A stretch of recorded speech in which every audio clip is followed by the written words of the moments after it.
Okay, so let's talk about Xehanort real quick. Xehanort is, in my opinion, and I think a lot of you guys will agree with me on this, someone who got a far too humane ending. And what do I mean by that? Well, the best way for me to explain this is to compare what Xehanort did and his ending to the endings of other villains and what they did. Specifically, we're looking at Ansem and Xemnas, as they're the villains of the two other mainline titles. Starting with Ansem, he did some messed up shit. He possessed Riku, he wanted to destroy everything and everyone around him. He caused so much shit for literally everyone. He mentally scarred a 15-year-old kid after using him for these atrocious acts. He also wanted to probably kill a 14-year-old kid. I mean, yeah, he did some really bad shit. And that ending that he got was absolutely brutal. Like, to me, this shit looks like he either suffocated or exploded or both, which in my opinion, while is brutal, like I said, is something that he absolutely deserved for everything that he did. Now, let's look at Xemnas. Xemnas, in my opinion, out of all of the three villains that we're going to be covering today, I think is one of the ones who, if any one of those three had to get a more humane ending, Xemnas is the one who deserved it, not Xehanort. I mean, sure, Xemnas did a lot of bad shit, particularly to Roxas and Xion, from setting them up numerous times to pitting them against each other, using them as tools, but there is a couple of really important things that separate him from Ansem, and especially Xehanort, which is definitely the worst out of the three, like I said. With Xemnas, when you look at what he did and why he did it, his reason is because he wanted to feel whole again. He wanted to feel more human. That was the ultimate goal for this guy. Unlike Ansem, who pretty much wanted to destroy everything and cover it in darkness, and Xehanort, who's been tweaking the balance ever since he was a fucking teenager. So towards the end of KH2, he literally says that he doesn't remember what it was like to even have feelings. So yeah, he did do a lot of bad stuff, such as use kids for his evil plans, kidnapping and whatnot, but he never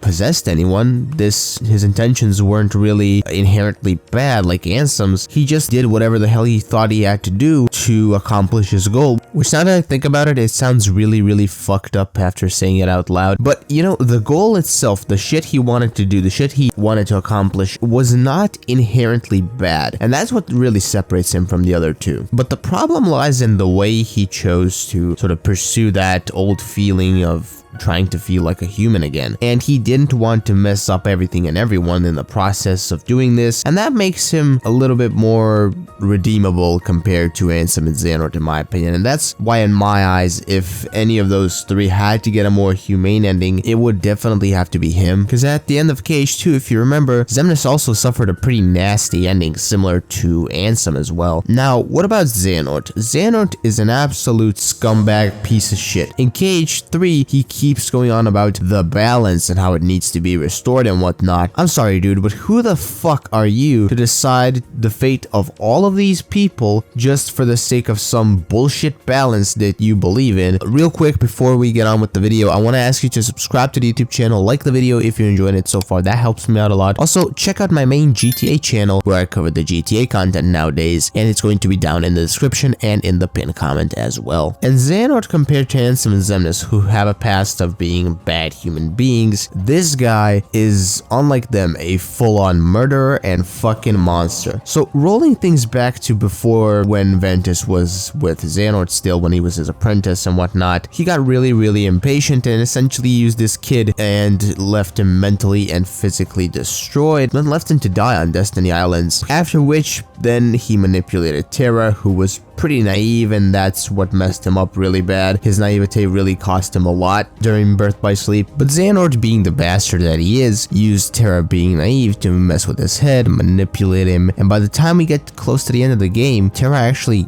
got rid of Ericus. But Xehanort was the one who killed him. He just executed his best friend like that, and it was pretty much like it was nothing. And this is messed up, because Terra and Ericus were pretty close, as over the years they established a sort of father-son type dynamic. Now, this is complicated, and Terra is partially to blame here, because he's a fucking idiot. He could have saw through Xehanort's bullshit, but as we know, Terra is a little bit of a moron throughout Birth by Sleep. But Xehanort is a monster. Essentially, he just told Terra that Ericus was scared of Ventus and that he had to destroy him as a means to stop Xehanort from fucking with the balance the first time around. Terra, of course, wanting to take his best friend's side, fights Ericus, who then dies. And this is what I mean. Xehanort is a cold-blooded fucking murderer. Xemnas was a dick and kind of intimidating, but he didn't go around trying to destroy everything and everyone. Xehanort, on the other hand, killed his supposed best friend, left Ventus mentally and physically scarred before leaving him for dead, and on top of that, at the end of the game, he manipulated and possessed a 19-year-old kid. So he did all that shit that the previous two did and even more. Now, this is just HBVS. We'll now move on to Dream Drop Distance. In Dream Drop Distance, I'm specifically looking at another one of his attempts to possess someone. I guess he's got a possession fetish or some shit. Sure, he got Terra, but now his target was Sora, and if it wasn't for Riku, he would have done just that. Sora would have been fucking gone if it wasn't for Riku in this situation. He saved his ass. Now we move on to KH3, which continues some of the trends that we had with Xehanort before. With this one, he again starts messing with the balance and turning the whole world to shit, but don't you worry, I saved the worst for last. So at the end of KH3, Xehanort executes Kairi in cold blood. This is just as bad as it was with Ericus, but not only that, this is also an attempt to manipulate Sora by executing Kairi. He thought that, well, if Sora is just seeing red, he's gonna be easier to get rid of. And now, after